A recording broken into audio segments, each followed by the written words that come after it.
We have been talking a lot about Donald Trump's pudding brain lately, but today, in an interview with Maria Bartiromo, it was on full display, especially when Donald Trump was asked about some breaking news around a hack of our telecom systems on Trump's very telecom systems, and his response, a complete implosion, will stun you. We are going to get into it all and how Trump has just essentially given up. But first, we have to start with his original question being asked about the China deal that just isn't coming. Is coming up. What are you going to do about the end of the pause in the tariffs? It's so simple. We're sending letters out. I'd rather do it now. My guys, hey, I have great guys, Scott, Howard, other people, Jameson. They're talking to all these countries. We made a deal pretty much with India. We made a deal with China. We made a deal with UK, great people. We made deals. But I'd rather just send them a letter, a very fair letter, saying, congratulations, we're going to allow you to trade in the United States of America. You're going to pay a 25% tariff or 20% or 40 or 50%. I would rather do that. So when I get... We're not going to extend the pause? I don't think I'll need to because I could. There's no big deal. So it is no surprise that when pressed on a tariff deadline, Donald Trump is just going to implode. He's going to lie. He's going to make up dates and deals that don't exist. Because of course he will. This is all we do at this point, but it kind of set the tone for the rest of the interview. Donald Trump didn't sound tired as much as he continued to act tired and just kind of unaware throughout the interview. This is what we've seen from him. The only moment he really kind of got excited is when he admitted that Fox was his propaganda outlet. Just take a look. We have auto companies building plants where they wouldn't have built here in 100 years. We have more investment in the United States right now than we've ever had before. Think of it. Yeah, we're up to almost $15 trillion. Look at this guy from last year. What kind of numbers they were to people leaving. They weren't coming in. Now they're coming in. Like you've said, you brought wealth back to America. Wealth and spirit back. We have spirit. People respect our country again. You know, it's very important. I'm a cheerleader also for the country, aside from everything else, like you are. We brought spirit back. We brought respect and dignity back. When I went to the European, I was in that beautiful place with the king and the queen, and it was like beautiful. Everything's so nice. But when I went to the Netherlands and I looked, everybody was coming up, Mr. President, Mr. President. They didn't do that a year ago or 2 years ago or 3 years ago. These are the big countries. This is Germany and France and all of them. I mean, a big group of countries. They respect America again. They laughed at us. They thought we were a joke. You had a president that kept falling downstairs and falling on stages and couldn't find an entrance to, he makes a little speech that lasted for about a half a minute. And he looks around, he's looking for stairs. There's like 6 different stairs and he can't figure out which stair. Donald, your job is not to be a cheerleader, which I don't want to think about you with the pom-poms and the outfit on, but Fox's job isn't that either, but he clearly is just like, well, you guys do propaganda for us. You know that you have to do the spin. It's idiotic, but again, unsurprising. This is what we expect from Trump, even though it's not his public projection. What he pretends to project is that he's the big, strong, tough guy getting it done, not the little light girl with the pom-poms. And he made that very clear when Maria Bartiromo asked about China hacking us, and just take a look at his response. A very good thing. But they are paying substantial tariffs. Well, I noticed that because it seems like you go so far with China, but you don't sort of use the leverage that you can use. I mean, look. If I ever had to use it, I'd use it. But when there's no reason to use it, that's good too. Well, we did just arrest 3 or 4 Chinese nationals who tried to bring a pathogen into the country that gets people sick and destroys food supply. We've got hacking. You don't know where that came from, though. I mean, did that come from the country, or is that 3 wackos that happened to carry something? You just don't. Well, there was one that he signed that he would be, one of them signed a paper saying that he would value Mao Zedong's value system. So there was that. And then they hack into our telecom system. They've been stealing intellectual property. They fentanyl, COVID. I mean, all of this stuff. So how do you negotiate with obviously a bad actor and trust them on economics? You don't think we do that to them? We do. So we do a lot of things. That's the way the world works? It's the way the world works. It's a nasty world. And then you just do a trade deal? We do. Well, we made a lot of money with this trade deal. I do a trade deal if it works. We made a lot of money with the trade deal. So Donald Trump, who is throughout his entire political career talked about how tough on China he was going to be, is now saying, well, that's the way it is. What? So they're hacking us, and that's the way. It's just that's the way it is. We're fine with that. What?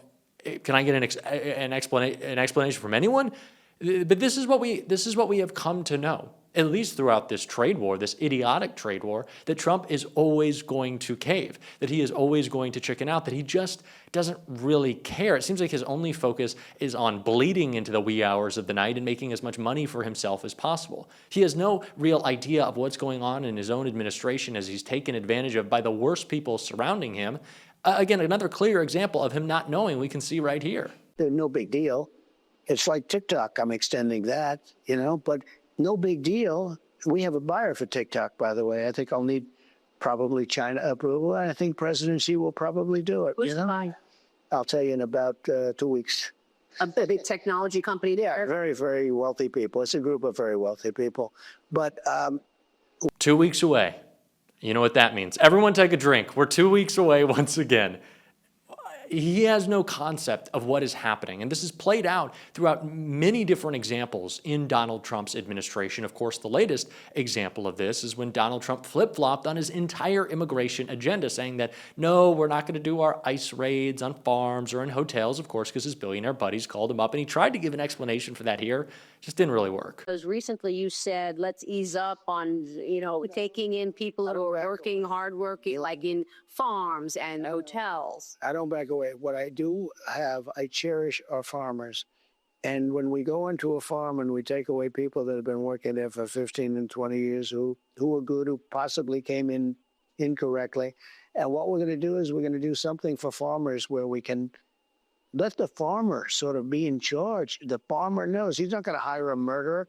But, when you go into a farm and he's had somebody working with him for 9 years doing this kind of work, which is hard work to do, and a lot of people aren't going to do it, and you end up destroying a farmer because you took all the people away, it's a problem. I'm on both sides of the thing. I'm the strongest immigration guy that there's ever been, but I'm also the strongest farmer guy that there's ever been. And that includes also hotels and, places where people work, a certain group of people work.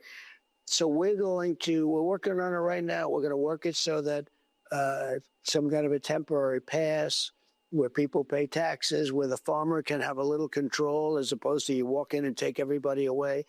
But no, the criminals are going out of this country. Right. You said it from the beginning. You wanted to first focus on the criminals. But I'm wondering if this change in giving people a pass is a response to the critics who said the execution was a little clumsy.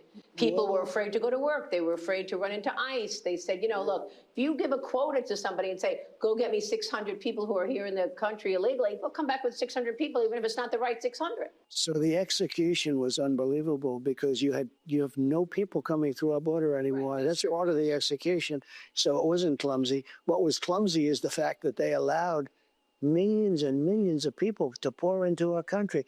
We know the reason Donald Trump flip-flopped. Because some rich guy called him up and said, Donald, we can't do this anymore. It's hurting our business, and that's all that really matters. But it's funny to think about, because if it's hurting that business, might you try to extrapolate that out to other businesses, thinking that your horrible plans have an impact on them as well? No, you're not. Oh, okay. That's good. Okay, you're just not. Oh, that's good to know. It's just idiotic. It is a disaster. At least Stephen Miller is getting humiliated, but he has outsourced everything in the government while still trying to hold complete power. He's the last person to make the decision, of course, but the decision is based on the last person who talked to him and whispered into his pudding brain, which was on full display when he was asked about AI. And we've done it. And we're getting all the criminals out. Mr. President, I just want to ask you about the job cuts from these companies. Some of them are blaming AI. And one CEO told me that AI, artificial intelligence, allows engineers to be at least 25% more productive.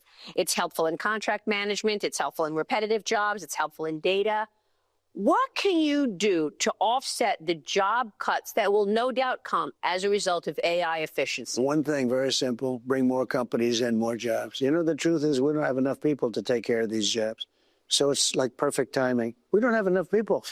My biggest problem is they're coming in and they have to hire thousands and thousands of workers. This is perfect timing. We don't have enough people.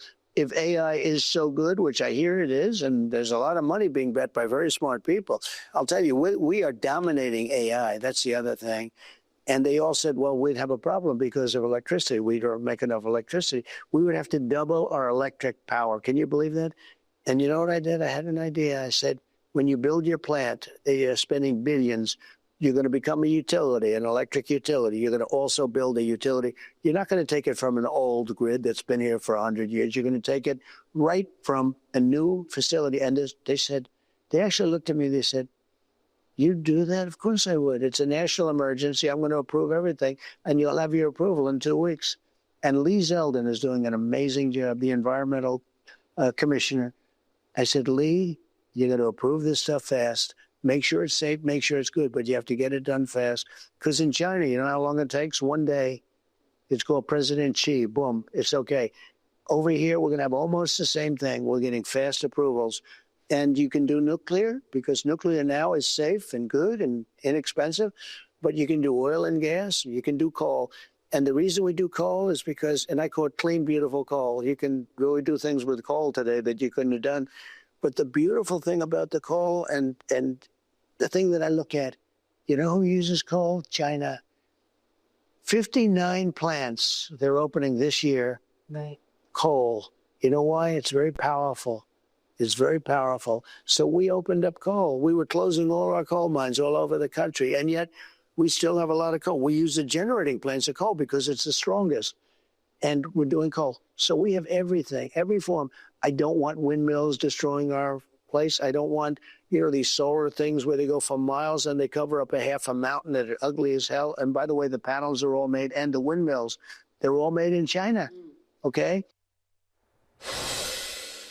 This is clearly an unwell person. He does not know what he's talking about. He does not know what he's saying. He is a complete mess. He continues to melt down before our eyes, and we should all be incredibly scared. I cannot believe the mainstream media refuses to give this any little bit of coverage at all, that Donald Trump can just fully melt down before our eyes, and they're happy to go along business as usual. I'm sure it'll be like, Trump spars with Bartiromo in this interview after asked about AI. Trump presents alternative vision. Like, you need to start terming this what it is. Decline. I've seen the Daily Beast and talked about it many times, starting to insert Donald Trump's age, the oldest president we've ever had, by the way, into their headlines when Trump melts down, which is every time he speaks. This needs to be the conversation. This is someone taking more power than we've ever seen with less up here than we've ever seen.